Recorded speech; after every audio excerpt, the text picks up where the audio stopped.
Ramachandrappa, roots for freedom ರಾಜ್ಯ ಸಂಘಟನಾ ಸಂಚಾಲಕರು. ಈ ದಿನ ಮುಳಬಾಗಿಲು ತಾಲೂಕಿನ ಜೀತ ಪದ್ಧತಿ ರದ್ದತಿ ಕುರಿತು ಈ ಒಂದು ಪತ್ರಿಕಾಗೋಷ್ಠಿಯನ್ನ ನಮ್ಮ ಜಿಲ್ಲಾ ಜಾಗೃತಿ ಸಮಿತಿ ಸದಸ್ಯರು, ಬಹುಜನ ಸಂಘಟನೆ ಒಕ್ಕೂಟಗಳ ಸಂಸ್ಥಾಪಕ ರಾಜ್ಯಾಧ್ಯಕ್ಷರು, ಮಾಲೂರು ತಾಲೂಕು ಸಂಚಾಲಕರು, ಈ ತಾಲೂಕಿನ ತಾಲೂಕು ಸಂಚಾಲಕರಾದ ಆಂಜನೇಯನವರ ನೇತೃತ್ವದಲ್ಲಿ ಹಾಗೂ ರೈತ ಸಂಘದ ಗಣೇಶ್ ಅವರು, ವೆಂಕಟಣ್ಣಪ್ಪ ರೈತ ಸಂಘ,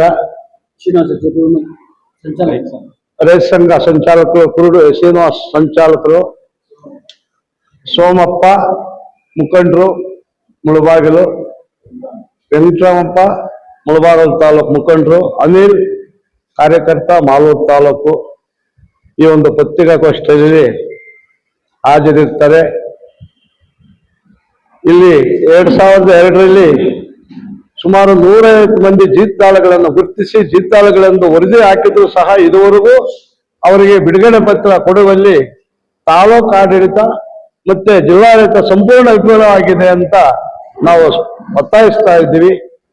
ಅದೇ ರೀತಿ ಈಗ ಇತ್ತೀಚೆಗೆ ಸರ್ಕಾರ ಒಂದು SOPಯನ್ನ ಜಾರಿಗೆ ತರುತ್ತದೆ. ಅದರಂತೆ ನಾವು 2021-22ನೇ ಸಾಲಿನಲ್ಲಿ ಮುಳಬಾಗಿಲು ತಾಲೂಕಿನ ಕೃಷಿ ಕ್ಷೇತ್ರ, ಇಟ್ಟಿಗೆ ಕಾರ್ಖಾನೆ, ಕೋಳಿ ಫಾರಂಗಳಲ್ಲಿ ಜೀತ ಕಾರ್ಮಿಕರಾದ ಸುಮಾರು 264 ಮಂದಿಯನ್ನು ಗುರುತಿಸಿ ಮಾನ್ಯ ಜಿಲ್ಲಾಧಿಕಾರಿಗಳಿಗೆ ಅವರ ಬಿಡುಗಡೆ ಮತ್ತು ಪುನರ್ವಸತಿಗಾಗಿ ಅರ್ಜಿ ಸಲ್ಲಿಸ್ತೀವಿ. ಆ ಅರ್ಜಿ ಸಲ್ಲಿಸಿದ ತದನಂತರ ಮಾನ್ಯ ಜಿಲ್ಲಾಧಿಕಾರಿಗಳು ತಾಲೂಕು ಆಡಳಿತಕ್ಕೆ ಆ ಒಂದು ವರದಿಯನ್ನ ಕಳಿಸ್ಕೊಟ್ಟಿರ್ತಾರೆ. ಅದರನ್ವಯ ತಹಸೀಲ್ದಾರ್ರವರು ಜಿಲ್ಲಾ ಜಾಗೃತಿ ತನಿಖಾ ತಂಡ ಮಾಡ್ತಾರೆ. ತಾಲೂಕು ತನಿಖಾ ತಂಡ ರಚನೆ ಮಾಡಿ ಯಾವುದೇ ರೀತಿ ತನಿಖಾ ತಂಡದ ಸದಸ್ಯರಿಗೆ ಮಾಹಿತಿ ನೀಡದೆ ಅವರ ಮನಸೋ ಇಚ್ಛೆ ಗ್ರಾಮ ಸಹಾಯಕರಿಂದ ಮಾಲೀಕರ ಎದುರಲ್ಲಿ ಆ ಜೀತ ಕಾರ್ಮಿಕರಂತ ಏನ್ ನಾವು ಹೇಳ್ತೀವೋ ಅವ್ರಿಗೆ ಬೆದರಿಕೆಗಳಾಕಿ ವರದಿಗಳನ್ನು ಮಾಡ್ಕೊಂಡಿರ್ತಾರೆ. ಇಲ್ಲಿ ಸ್ಥಳೀಯವಾಗಿ ಜಿಲ್ಲಾ ಜಾಗೃತಿ ಸಮಿತಿ ಸದಸ್ಯರಿದ್ದು ಮತ್ತೆ ಕಾರ್ಯಕರ್ತರು, ರೂಟ್ಸ್ ಫಾರ್ ಫ್ರೀಡಮ್ ಕಾರ್ಯಕರ್ತರಿದ್ರು ಸಹ ನೆಪಕ್ಕೆ ತನಿಖಾ ತಂಡದ ಟೀಮ್ ಅಂತ ಮಾಡಿಕೊಂಡಿದ್ರು. ಕೆಲವೊಂದು ಇಲಾಖಾಧಿಕಾರಿಗಳು, ಪೊಲೀಸ್ ಇಲಾಖೆ ಇದೆ, ನಗರಸಭೆ ಆಯುಕ್ತರಿದ್ದಾರೆ, ನಮ್ಮ ಕಾರ್ಯಕರ್ತರು ರೂಟ್ಸ್ ಫಾರ್ ಫ್ರೀಡಮ್ ಕಾರ್ಯಕರ್ತರು ಇರ್ತಾರೆ, ನಮ್ಮ ಜಿಲ್ಲಾ ಜಾಗೃತಿ ಸಮಿತಿ ಸದಸ್ಯರು ವಿಜಯಕುಮಾರ್ ಅವರು ಸ್ಥಳೀಯವಾಗಿ ಇಲ್ಲೇ ಇದ್ರು. ಸುಮಾರು ಬಾರಿ ಅವರು ಒತ್ತಾಯ ಮಾಡಿದ್ರು ಸಹ ಕಿವಿಗೊಡಿದೆ. ಅವರ ನಿರ್ಲಕ್ಷ್ಯತನವೇ ಇವತ್ತು ಈ ಜೀತ ಪದ್ಧತಿ ಮುಂದುವರಿಯುವ ಕಾರಣ. ಈಗ ನಾವು ಪತ್ರಿಕೆಗಳು ಕಾಣ್ತಾ ಇದ್ದೀವಿ. ಮಾಲೂರು, ಬಂಗಾರಪೇಟೆ 47 ಬಾಲಕಾರ್ಮಿಕರನ್ನ ನಮ್ಮ ರವಿಕುಮಾರ್ ಸರ್ಕಲ್ ಇನ್ಸ್ಪೆಕ್ಟರ್ ಅವರು ರಕ್ಷಣೆ ಮಾಡಿ ಅವರನ್ನ ಬಾಲಕಾರ್ಮಿಕರ ಪದ್ಧತಿಗೆ ಹೋಗೋದನ್ನ ಅವ್ರು ತಡೆದು ನಿಲ್ಲಿಸಿದ್ದಕ್ಕೆ ಕ್ರಮ ಕೈಗೊಂಡಿದ್ದಾರೆ. ಅದೇ ರೀತಿ ಮಾಲೂರಲ್ಲಿ 11 ಜನ ಜೀತ ಕಾರ್ಮಿಕರು ಅಂತ ಹೇಳಿದ್ರು. ಅದರಲ್ಲಿ 9 ಜನ ಜೀತ ಕಾರ್ಮಿಕರು, 2 ಬಾಲಕಾರ್ಮಿಕರು. ಅವ್ರ ಮೇಲೆ ಕ್ರಿಮಿನಲ್ ಮೊಕದ್ದಮೆಯನ್ನು ದಾಖಲಾಗಿದೆ. ಆ ಒಂದು ತನಿಖಾ ಇದಕ್ಕೆ ನಮ್ಮ ಜಿಲ್ಲಾ ಜಾಗೃತಿ ಸಮಿತಿ ಸದಸ್ಯರು ವಿಜಯಕುಮಾರ್ ಹೋಗಿದ್ರು. ನಮ್ಮ ಮತ್ತೊಬ್ಬ ಸೋದರ ಜಿಲ್ಲಾ ಜಾಗೃತಿ ಸಮಿತಿ ಸದಸ್ಯ ಮುನಿರಾಜು ಅವರು ಹಾಜರಿದ್ದು ಅವರ ಸ್ಥಿತಿಗತಿಗಳನ್ನ ಅಲ್ಲಿ ಅವರು ನೋಡಿ ಕಣ್ಣಾರೆ ಅದನ್ನ ವರದಿ ಮಾಡೋ ಸಂದರ್ಭದಲ್ಲಿ ಅಲ್ಲಿಯೂ ಸಹ ಲೋಪ ಕಂಡು ಬಂದಿದೆ. ಗ್ರಾಮ ಸಹಾಯಕರಿಂದ ವರದಿ ದಾಖಲು ಮಾಡಿಸ್ತಾರೆ. ಮಾಡಬೇಕಾಗಿರ್ತಕ್ಕಂಥ ಅಧಿಕಾರಿಗಳು ಯಾವುದೇ ಮಾಲೀಕರ ಒಂದು ಕೊಡೋಕೆ ಹಣಕ್ಕೆ ಮಿಂಗಲ್ಲಾಗಿ ಆ ವರದಿಗಳನ್ನ ನಿರ್ಲಕ್ಷ್ಯತನದಿಂದ ವರದಿ ಇದು ಮಾಡ್ತಾರೆ. ನಮ್ಮದು ಇಷ್ಟೇ ಬೇಡಿಕೆ. ಇದು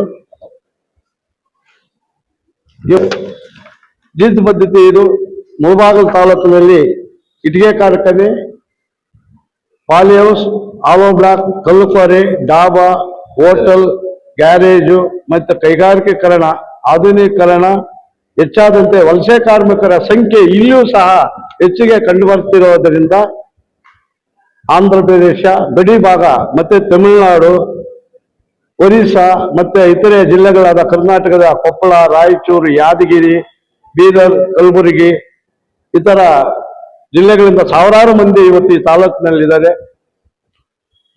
ಈ ಒಂದು ಊರಿಗೆ ಹೋಗ್ಬಿಟ್ಟು ಜಿಲ್ಲಾಡಳಿತ ತಕ್ಷಣ ಕಾರ್ಮಿಕ ಇಲಾಖೆ ಮತ್ತೆ ಗಣಿ ಇಲಾಖೆ, ಗಣಿ ಮತ್ತು ಭೂವಿಜ್ಞಾನ ಇಲಾಖೆಯೇ ಇದಕ್ಕೆ ಮೂಲ ನೇರ ಹೊಣೆ ಅಂತ ನಾವು ಒತ್ತಾಯ ಮಾಡ್ತಾ ಇದ್ದೀವಿ.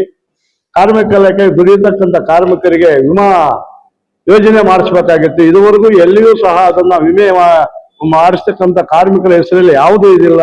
ಅವ್ರ ಕುಟುಂಬ ಬೀದಿ ಪಾಲಾಗ ಕಾರಣ ಕಾರ್ಮಿಕ ಇಲಾಖೆ ಅಂತ ನಾವು ಮತ್ತೆ ಅದನ್ನ ಒತ್ತಿ ಹೇಳ್ತಾ ಇದ್ದೀವಿ. ಹಾಗಾಗಿ ಮಾನ್ಯ ಜಿಲ್ಲಾಧಿಕಾರಿಗಳು ಈ ಒಂದು ಪತ್ರಿಕಾಗೋಷ್ಠಿಗೆ ಹೋಗ್ಬಿಟ್ಟು ತಕ್ಷಣ ಈ ಒಂದು ಇಡೀ ಜಿಲ್ಲಾದ್ಯಂತ ಈ ಮುಳಬಾಗಿಲು ತಾಲೂಕಲ್ಲಿದೆ ಇರತಕ್ಕಂಥ ಮಿಕ್ಕ 5 ತಾಲೂಕುಗಳಲ್ಲಿಯೂ ಸಹ ಈ ಜೀತ ಪದ್ಧತಿ ಮತ್ತು ಬಾಲಕಾರ್ಮಿಕ ಬಗ್ಗೆ ಸಂಪೂರ್ಣ ಸಮೀಕ್ಷೆಗೆ ಒಳಪಡಿಸಿ ಅವರನ್ನ ಬಿಡುಗಡೆಗೊಳಿಸಿ ಅವರಿಗೆ ನ್ಯಾಯಯುತ ಒಂದು ವ್ಯವಸ್ಥೆ ಕಲ್ಪಿಸ್ಕೊಳ್ಬೇಕಂತ ಈ ಪತ್ರಿಕೆ ಮೂಲಕ ನಾವು ಎಲ್ಲ ನಮ್ಮ ಸೋದರ ಸಮ್ಮುಖದಲ್ಲಿ ನಾವು ಜಿಲ್ಲಾಡಳಿತವನ್ನ ಮತ್ತೆ ಸರ್ಕಾರವನ್ನ ಒತ್ತಾಯಿಸ್ತಾ ಇದ್ದೀವಿ. ಜೈ ಭೀಮ್.